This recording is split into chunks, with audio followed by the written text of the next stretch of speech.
आने से ना कुछ होने जा रहा है और ना कुछ जो है वो देश पर बदलने जा रहा है। मोदी तो चाहेंगे कि 125 साल तक इस देश के प्रधानमंत्री बने रहे, तो बने थोड़ी रह सकते हैं। मोदी जी चाहेंगे कि संसद में पारित हो जाए कि इसके बाद लोकसभा चुनाव नहीं होंगे, तो हो थोड़ी जाएगा।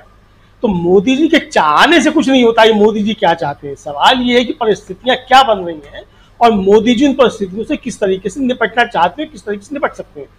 राजीव जी, जो यहाँ एक महत्वपूर्ण बात है वो ये है कि मोदी जी को हराना जो है वो जितना ज्यादा इंडिया का कार्यभार है उससे ज्यादा भारतीय जनता पार्टी के नेताओं का कार्यभार है जी। मतलब जितनी ज्यादा जरूरत इंडिया के लोगों की है उससे ज्यादा भारतीय जनता पार्टी के लोगों की जरूरत है कि मोदी जी को हराया जाए। आज जिस तरीके से नड्डा जी की जो 38 लोगों की कमेटी फाइनल हुई है, तो एक जगह था, मैं तो वहां कहा जा रहा था ये तो अलीबाबा और 40 की कंपनी है, क्योंकि दो तो इसमें 38 में शामिल नहीं है, अलीबाबा बड़े वाले बाबा और जो छोटे वाले बाबा हैं और नड्डा जी इसमें शामिल नहीं है, तो ये 40 हो जाते हैं और अलीबाबा बड़े हो जाते हैं। तो जो बनी है जिस तरीके से उत्तर प्रदेश का जो प्रतिनिधित्व दिया गया है, आप समझ सकते हैं कि इससे कि भारतीय जनता पार्टी के अंदर चल क्या रहा है, किस किस को ठिकाने लगाए जाने की कोशिशें हो रही हैं। अब बताइए, वसुंधरा राजे सिंधिया जो है और रमन सिंह जो है वो जेपी नड्डा के अंतर्गत काम करेंगे, तो ये किसकी पदोन्नति हुई है? जेपी नड्डा की पदोन्नति हुई है कि वसुंधरा राजे सिंधिया और रमन सिंह की पदोन्नति हुई है? ये आप समझिए।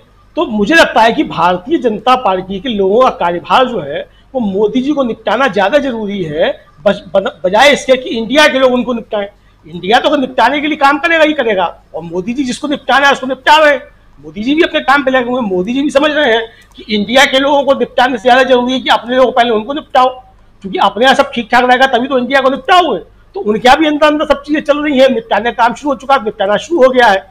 अब अगली बारी सुनी जाती है शिवराज सिंह की होगी। अमित शाह जी आज वहां पहुंच गए हैं, अब सारा कार्यभार अमित शाह जी ने अपने हाथ में ले लिया है। मणिपुर जल रहा है, अमित शाह जी को फुर्सत नहीं है मणिपुर जाने की, लेकिन एक सप्ताह में 3 बार या 1 महीने में 3 बार अमित शाह जी पहुंच चुके हैं मध्य प्रदेश में, कार्यभार ले लिया उन्होंने। तो यानी अब शिवराज सिंह चौहान भी वहां चेहरा नहीं है पार्टी के, तो चुनाव किस तरीके से होगा ये देखने वाली चीज होगी आगे जाकर के क्या होता है।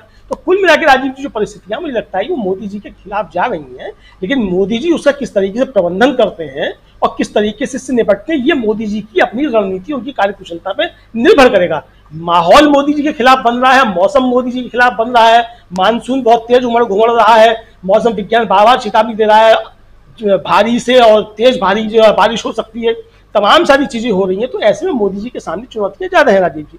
दूसरी बात यह कि अगर 15 अगस्त से मान लीजिए भारत जोड़ो यात्रा शुरू होती है, सुप्रीम कोर्ट का जो भी आदेश आता है उसके बाद देखा जाएगा, लेकिन अगर सब ठीक ठाक रहता है जो यात्रा शुरू होती है, तो ये जिन राज्यों से निकलेगी राजीव जी, उनमें से देखिए जब ये यात्रा पहुंची थी, जब पहली बार जब यात्रा निकली, जब कर्नाटक से निकलना शुरू हुई थी, तब भी ये कहा गया था कि जब पहुंचेंगे हिंदी पट्टी में तब इसकी असली पहचान इसकी होगी और इसकी असली सपने जो है वो ये होगा कि मध्य प्रदेश में किस तरीके से इसका लोग लेते हैं।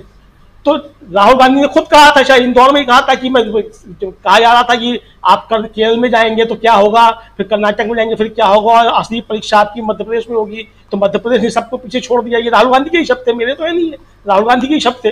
और मध्य प्रदेश ने दिखाया कि उसने पीछे जो यात्रा को जो समर्थन मिला था उससे ज्यादा मिला। अब जो अंतर होगा इन दोनों यात्राओं के बीच में, जो अंतर है वो मैं कह रहा हूँ, वो बड़ा अंतर ये है कि राहुल गांधी अब जब ये यात्रा शुरू करेंगे तो वो 4000 किलोमीटर की यात्रा कर चुके एक नेता होंगे। पहली चीज, जो पहले की 4000 किलोमीटर की यात्रा कर चुके हैं। दूसरी बात यह कि अब जो उनके साथ पहले लोग नहीं थे अब वो लोग उनके साथ में होंगे। दूसरी चीज ये है, तो राहुल गांधी अब एक बड़ी ताकत के साथ इस दूसरी यात्रा को शुरू करेंगे।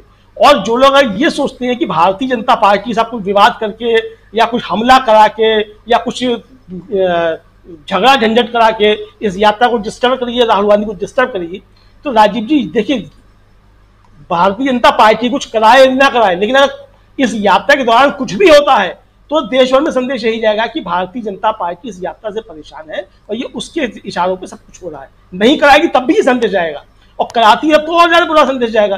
तो मुझे नहीं लगता है कि भारतीय जनता पार्टी के रणनीतिकार जो हैं वो इतने कच्चे हैं कि वो राहुल गांधी की यात्रा में इस तरीके का कोई व्यवधान या बिंदु पैदा करेंगे। मुझे नहीं लगता है कि इस तरीके की कुछ चीजें करेंगे। तो इसलिए भी यात्रा अपनी गति से ठीक चलेगी। जहां तक इसका ये सवाल ये कि जब इसका चुनाव में क्या लाभ मिलेगा, चुनाव में लाभ क्या नहीं मिलेगा, जयराम रमेश कह चुके हैं कि भाई पहले जो हमारी यात्रा थी, उनकी इस यात्रा के बाद ही उनकी जो प्रेस कॉन्फ्रेंस थी उसमें उन्होंने कहा था कि वो हमारी राजनीतिक यात्रा नहीं थी, और फिर उन्होंने हाथ से हाथ जो कार्यक्रम किया था उसमें कहा था कि ये हमारा राजनीतिक कार्यक्रम है। तो अब जो दूसरी यात्रा है राजीव जी, भारत जोड़ने की यात्रा तो हो चुकी, भारत तो जोड़ चुके हैं राहुल गांधी। अब इंडिया लड़ेगा और भारत जीतेगा। अब यात्रा इसकी होगी, यानी इंडिया लड़ेगा भारत जीतेगा, तो ये शुद्ध राजनीतिक यात्रा होगी। इंडिया लड़ेगा, इंडिया की लड़ने की यात्रा होगी, भारत को जिताने की यात्रा होगी। देखना यह है कि भारतीय जनता पार्टी कैसे इंडिया से लड़ती है और कैसे इंडिया को हराती है, यह देखने की चीज होगी। भारतीय जनता पार्टी का इसके तैयार है कि वो कहे कि हम इंडिया को हराएंगे, इंडिया बहुत खराब है, तो हालांकि वो कहना शुरू कर चुके हैं अब इंडिया को किसी तरीके से, लेकिन वो जितना इस पे आगे जाएंगे उतना भारतीय जनता पार्टी भारतवासियों के बीच अलोकप्रिय होती जाएगी। उसकी असली चीजें सामने आती जाएंगी कि असली एंटी इंडिया जो है वो भारतीय जनता पार्टी है। जनता भी इसको अच्छे तरीके से समझने लग जाएगी, किसी को कोई बात कहने की आवश्यकता नहीं पड़ेगी।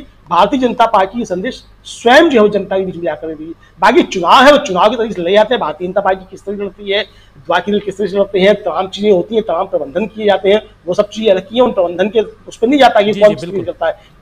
जो जनता का सवाल है वो जनता का सवाल राजीव जी, मुझे लगता है भारतीय जनता पार्टी